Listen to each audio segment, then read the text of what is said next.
I give the floor to the Minister for Employment, Productivity, Industrial Relations, Youth and Sports, the Honourable Parveen Bala. Thank you, Honourable Speaker. Honourable Speaker, I will table my response at a later sitting date as permitted under Standing Orders 45(3). Thank you. Thank you, Honourable Minister. Honourable members, the question time is now over, and we'll move on to the next agenda item in the order paper. Secretary General. Ministerial statements. Honourable members, the following ministers have given notice to make ministerial statements under Standing Order 40. 1. The Minister for Employment, Productivity, Industrial Relations and Youth and Sports. 2. The Minister for Agriculture, Rural and Maritime Development, Waterways and Environment. 3. The Minister for Forests as 2 ministerial statements. And 4. The Minister for Infrastructure, Transport, Disaster Management and Meteorological Service. Honourable members, each minister may speak for up to 20 minutes. After each minister, I will then invite the Leader of the Opposition or his designate to speak on the statement for no more than 5 minutes. There will be a response from the Leader of the National Federation Party or his designate to also speak for 5 minutes. Honourable members, there will be no other debate on those. Honourable members, I now call on the Minister for Employment, Productivity and Industrial Relations and Youth and Sports, Honourable Parveen Dal, to deliver his statement. You have the floor. Thank you, Honourable Speaker. Honourable Speaker, the Honourable Prime Minister, Honourable Leader of the Opposition, and members of this august House, I am pleased to present this ministerial statement on operational and policy matters under the Ministry of Youth and Sports. Honourable Speaker, I assured this Parliament day before yesterday that I will come up with the feedback on the issues that were raised by the members on the other side in regards to the types of drugs and the suppliers. The types of drugs, I will suggest to my good friend, the Honourable Member, to direct that question or the subject matter to the relevant minister, that is Minister of Defence. And in regards to the supply, I've been told that there are a lot of suppliers, but most of the supplies comes from Kandab. Honourable Speaker, the other matters that was raised was about whether there was any matter in relation to the welfare of players was reported to the ministry or not. I was asked to confirm or deny. Honourable Speaker, I must report to this House that there was no such report reported to the ministry. Honourable Speaker, as we move on towards a second term in office, it is timely to highlight the enormous contribution that Fiji Affairs government is making towards the development of youth and sports for our beloved nation. Honourable Speaker, for this reason, among others, our Fijian youth justifies the expanded role vision for this sector, and the Ministry has embarked on a well-thought-out program to achieve. Sports, Honourable Speaker, is more than just throwing a ball, running a mile, or engaging in centuries-old skills in a range of physical activities. It is that and much more. Sport binds nations. It unites nations. It brings joy into our lives. Sports promotes health and wellness. Sports promotes discipline. It empowers the young and old to seek freedom and pleasure from their sporting activity of choice. Honorable Speaker, members of this august House, we all have personal or national sporting memories that are dear to us. And these memories are a reminder to all of us, as it is for all Fijians, of the core role of sports in our lives. Sports have well-documented social and mental benefits. This includes discipline and self-esteem. This is important for our youth, especially as we become addicted to our mobile phones or other screens. Honorable Speaker, lack of physical activity, as we all know, is directly linked to the rise of NCDs and its associated cost in the healthcare and to the society generally. Thus, it becomes even more important that we promote sports as a means of staying active, focused, and to be able to contribute as productive and healthy Fijians. Honorable Speaker, in the context of these sentiments on sports, it gives me pleasure to briefly update to the House on the sustained effort under the Ministry of Youth and Sports to provide clear and relevant programs and policies towards sports development and youth empowerment. Honorable Speaker, this ties in with the stated goals under this government in the 5-year and 20-year National Development Plan launched last year.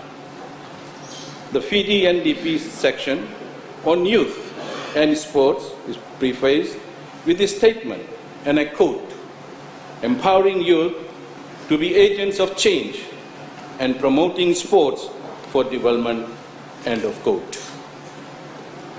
As such, the plans will further progress the general theme of the NDP, that is, transforming Fiji.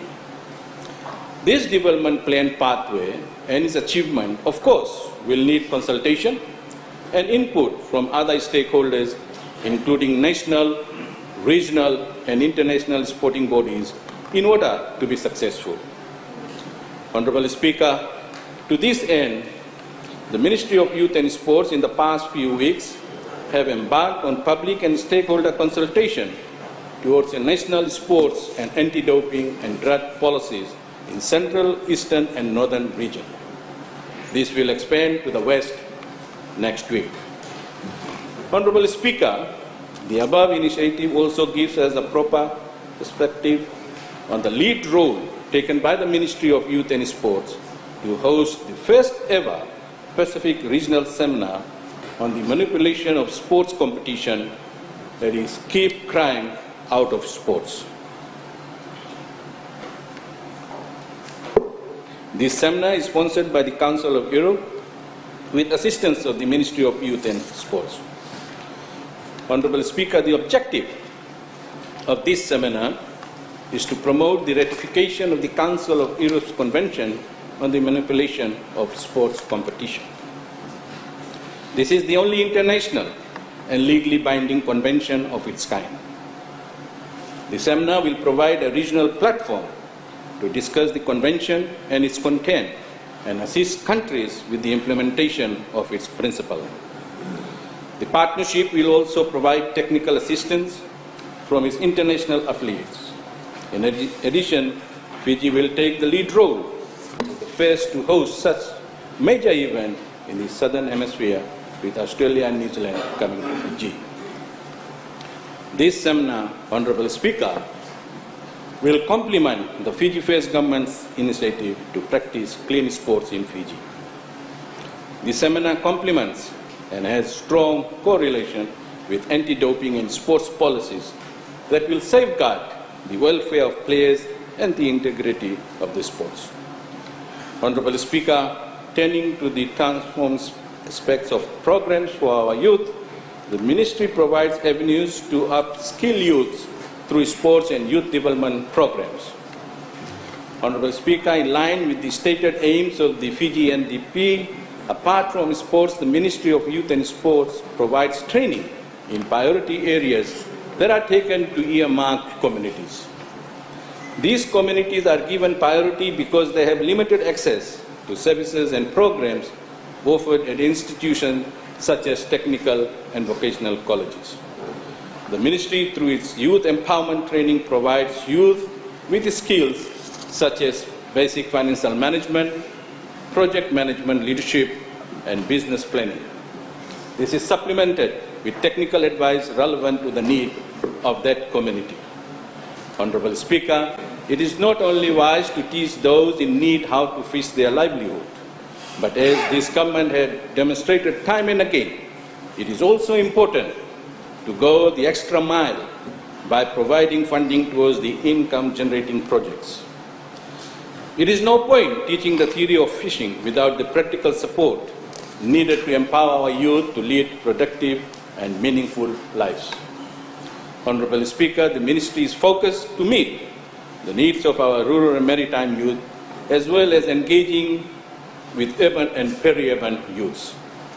Honorable Speaker, our mobile skill training is aimed at empowering youths through the provision of training that is relevant to their situation. These trainings are skill-based that youths can use to actively contribute to their respective households and communities. This includes, Honorable Speaker, training in areas towards marine license, small engine repair, screen printing, art and craft, and hair and beauty therapy. Honorable Speaker, just for the record, for the past 6 months, we have conducted 57 community-based training across the 4 divisions. As a ministry, we are focused not just on the program, but on its delivery and accessibility to more and more Fijians in the coming days, weeks, and months.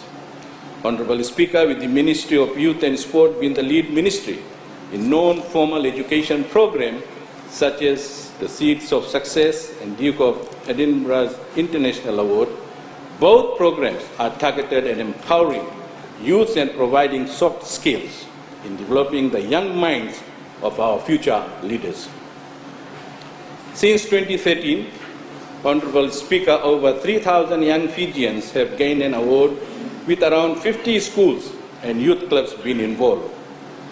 Honorable Speaker, the Ministry coordinates the support system for the implementation of the program with the Ministry of Education, Heritage and Arts. This strong partnership with the Ministry of Education plays a vital role in strengthening this program and expanding its profile. Honorable Speaker, our Youth Training Center for Music at Bala also exposes our training through community engagement and participation as part of the training, which allows them to gain skills in music performing arts and a means to employment. Honorable Speaker, our ministry is also mindful of the threats and pressing issues by the effects of climate change and the need to create a knowledgeable and resilient society. In recognition of this, the ministry, in close collaboration with the Fiji Higher Education Commission, has developed the Level 1 certificate program, Climate Change Adaptation and Disaster Risk Reduction. The program is a pathway to further training at USP under the Fiji Qualifications Framework. Moreover, Honorable Speaker, this year, our ministry is planning a National Youth Conference in Suva. This will provide a platform to strengthen national identity in Fiji amongst the youth population. It will also provide the means to link youth with key stakeholders and build on networks to facilitate knowledge exchange and shape policy direction. As a progressive nation, under the Fiji First government, one of the key priority areas under the Fiji 5-year and 20-year development plan and goals is for our youth to develop a confident voice and be active citizens in community and national affairs. The ministry will explore new and innovative ways to engage young Fijians and give them a meaningful stake in national affairs. Honorable Speaker, as we build on new initiatives and innovations, a key part of this will be youth involvement and empowerment in the development of these policies and plans. This will mean inclusive and open engagement with our youth. Honorable Speaker, it is important that we listen to our youths. Government will ensure that our youths are heard and that we empower them as equals. Modern youth empowerment is all about inclusive approach. We cannot and we will not have the old stick approach. Instead, it is important to recognize our youth as positive contributors and change agents to transform Fiji, as is the aspiration in our Fijian National Development Plan. Honorable Speaker, as outlined earlier in my speech, the Ministry of Youth and Sport has a clear platform and clear pathway to meet the NDP 5-year and 20 years plan and goals. And this, no doubt, will be greatly strengthened by taking a more inclusive and proactive approach by taking on board our youth and their thoughts and views when we embark on policies and programs that will bear upon their future lives. Honorable Speaker, allow me to thank the House for their attention and patience during this speech before I move on to my concluding remarks. As a ministry with the important portfolios of youth and sports, as two of the important pillars of nation building, we look forward to the input and involvement of all stakeholders, in particular the relevant intra-government ministries, national associations, and all Fijians to enable us to achieve these plans and goals. Let us all come together united, positive, and goal-focused to realize the potential of our sports and youth in this country. Inaka, and thank you, Honorable Speaker.